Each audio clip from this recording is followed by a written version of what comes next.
こんにちは。今日はこの靴をね完成させたいと思います。前回ソールをこんな感じで磨いてピカピカにしたので、今回はアッパーをねピカピカに磨いてやりたいと思います。この靴はね片っぽしか作ってない履かない展示品なので、もう実用無視でピカピカにしたいと思います。このビニール紐を切ります。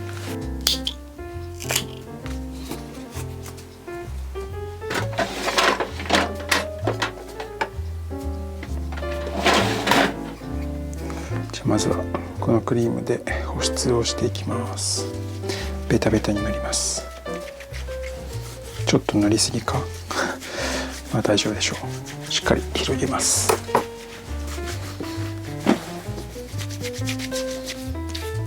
軽くブラッシングをします。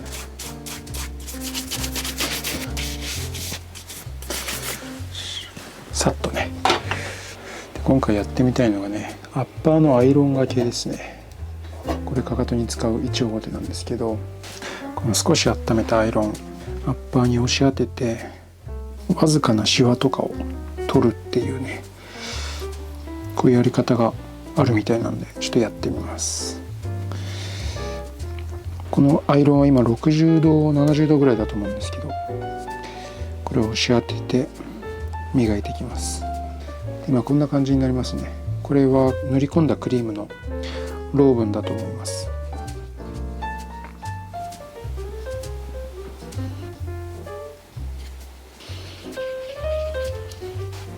はい、こんな感じでアイロンかけました。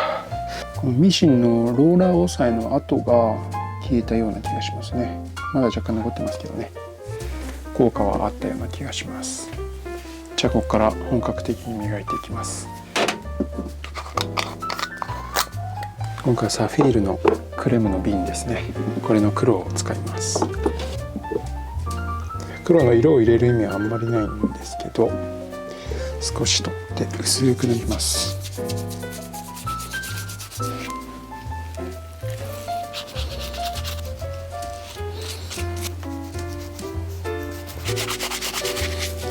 じゃあ豚のブラシでブラッシングします。輝き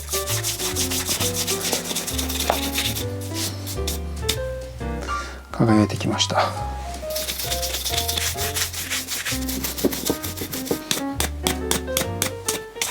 じゃあね、余計なクリームを落とすためにうまぎを使います。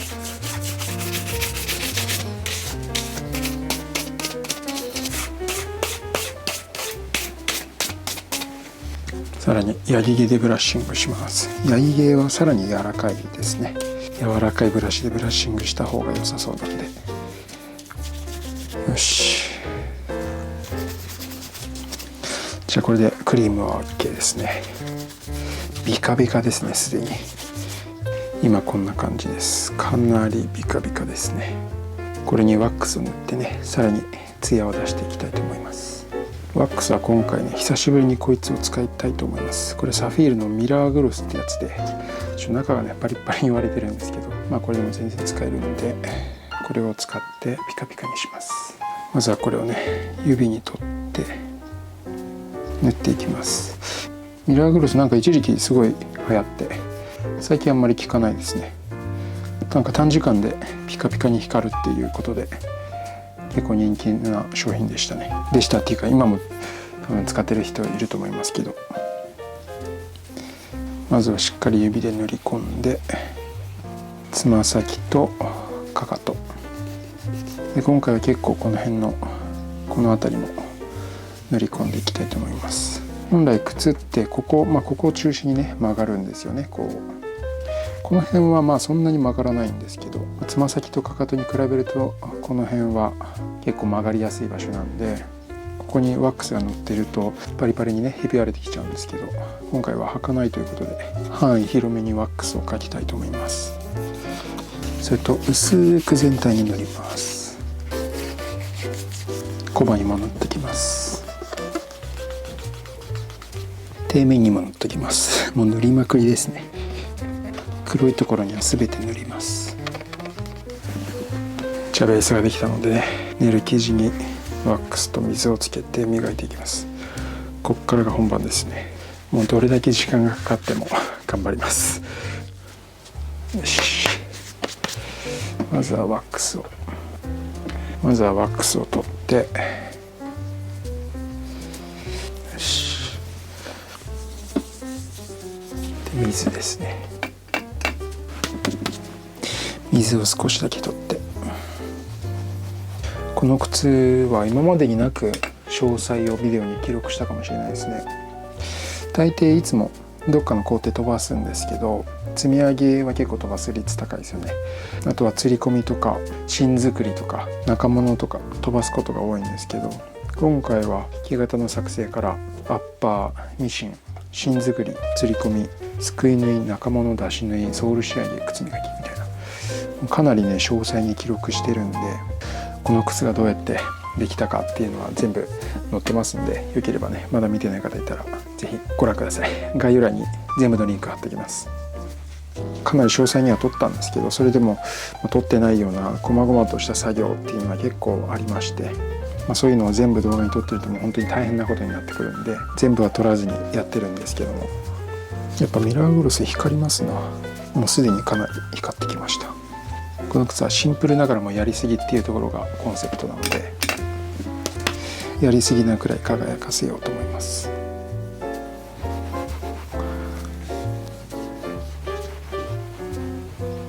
ちょっとここで磨き切る前に一回ラストを抜いて靴紐をね通したいと思います。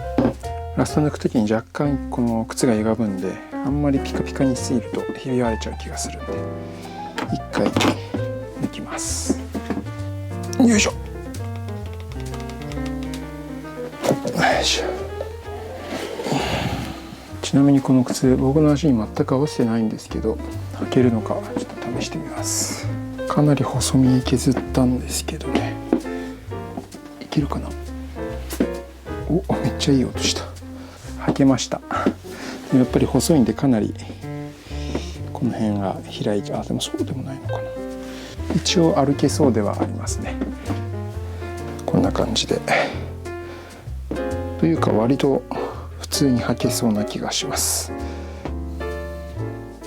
ちなみに中はこんな感じでね、わかりますかね。少しこうすくい縫いの穴の通った跡がね見えますね。これすくい縫い真ん中でつながってるんで、それが現れてますね。じゃあこの中に中敷きを入れます。じゃあ靴紐を通します。よし、じゃあ最後に仕上げでもうちょっと磨きたいと思います。最後はニュートラルのワックスを使って仕上げをしています。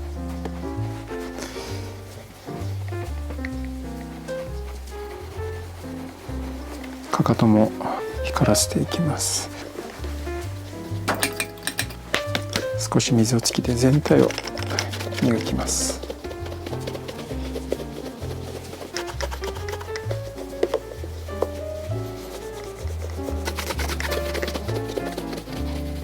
よし。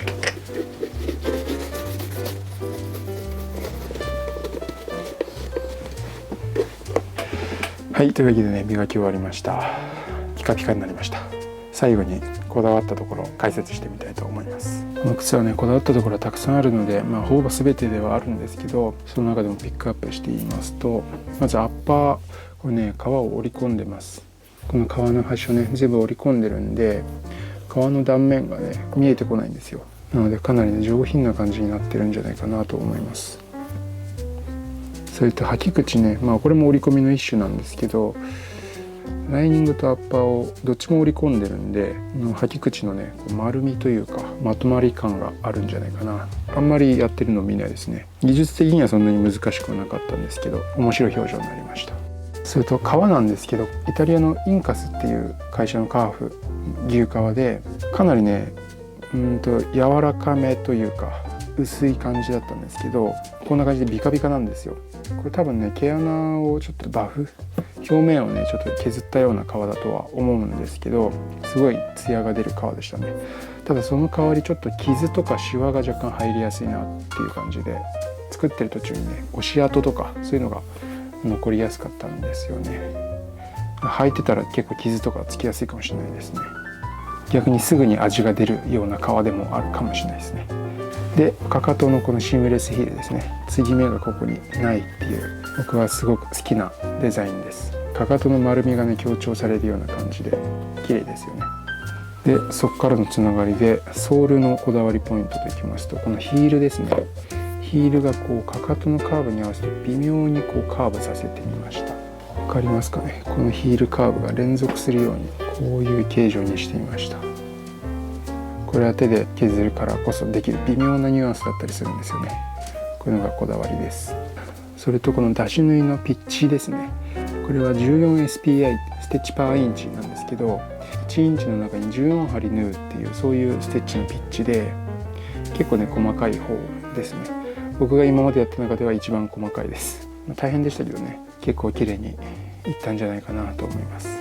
それとやっぱりこの靴の一番の特徴、ベベルドウエストですね。ここめちゃめちゃ細く絞ったウエストで、このウエスト部分の縫い目は見えないようにしてあります。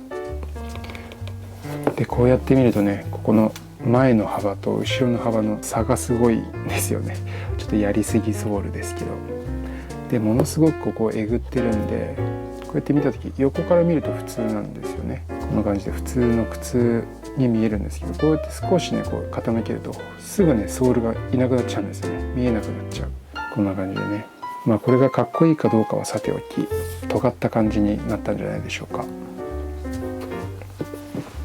でソールはフィドルバックっていうやつで、ここのね先端、ウエストの先端部分をちょっと尖らせるみたいな、そういうのをねやってみました。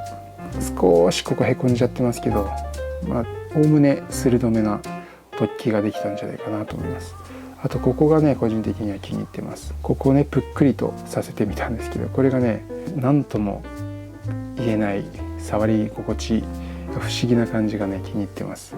ちょっとなんか木の家具、アンティーク家具みたいな感じにも見えて、なんか撫でちゃいますねここで。こんな感じでいろんなこだわりを持ってやってるんですけど、まあ、当然ね失敗もたくさんありまして、なんとかここまでできたという感じで、そんな失敗をちょっと紹介します。まず1個目はここですね。これはもう制作中から何度も気にしてたんですけど、ここ皮がこう切れちゃって傷がねついちゃいました。こんなにソール頑張ったんですけど、この傷が1箇所あるだけでちょっともったいない感じしますよね。あとここの内踏まずのコバ、ここにもね少し傷があるんですよね。こっちはちょっと分かりにくいかもしれないですね。この傷は本当に惜しかったですね。次はこのアッパーなんですけど、ここキャップっていうんですよね。ここに一文字に入るストレートチップとも言うんですけど、ここがねまっすぐじゃないんですよ。わかりますかね。ここ微妙にここ歪んでるんですよね。パッと全体像を見た時は分かんないんですけど、普通に上から見るとよくわかるという感じで、これは型紙とか釣り込みとかがちょっとまだ下手くそですね。それとこれも型紙釣り込みの問題なんですけど、ここから落ちてくるライン、これの左右がねずれてるんですよね結構。で普通こんなにウエスト細くないんでそんなに目立たないんですけど、これかなり細いんで、ここの左右のね釣り込みのずれっていうのはかなりちょっと気になりますね。それともう一つ、ここさっきベベルドウエストでフィドルバックって言ってたんですけど、ここのね幅がね違うんですよね。この尖ってる部分の左右の幅が少し内側の方が若干狭いんですよね。 1,2 ミリの差だと思うんですけど、よく見ると分かっちゃう。こういう細部の課題なんですけど、まだまだねいろいろありますという感じでね、こだわり失敗いろいろあるんですけど、総じて今まで作ってた僕の靴のレベルからすると確実にレベルアップはしてると思うんで、やってよかったですね。何よりねいろいろこう試しているのがすごい楽しかったです。でそれについてコメントをねいただけて、一緒にこう楽しんで作ってる感じがすごいね良かったですね。いつもありがとうございます。で今回片っぽしか作ってないんですけど、これを履かずに取っといて、またちょっと時間が経った後にね見直すといろいろ面白いんじゃないかなと思ってます。で、こんな感じで作った靴、今もう一度ここにこれあるんですけど、この靴とか、あとはこの前作った一筆書きの靴とか結構似てる部分があるんで、その辺の比較なんかの動画も出しますので、是非ね見てください。すごいマニアックな感じかもしれないですけど、こんな感じの思いで靴を作ってるっていうのが伝わるかなと思います。この靴は僕のコンセプトシューズって呼んでるんですけど、車でいうコンセプトカーみたいな、今できることをなるべくこう詰め込んでやってみたという感じですね。で靴のイメージとしては僕はずっと思ってるのは新幹線とかスーパーカーみたいなそんなイメージになればいいかなと思って靴を作ってます。なったでしょうかね。結構フォルム的には悪くないかな。題名に美しい黒靴作りって書いてあるんですけど、自分で美しいっていうのもどうかなとは思ってたんですけど、美しくしてやろうということでね題名をつけてました。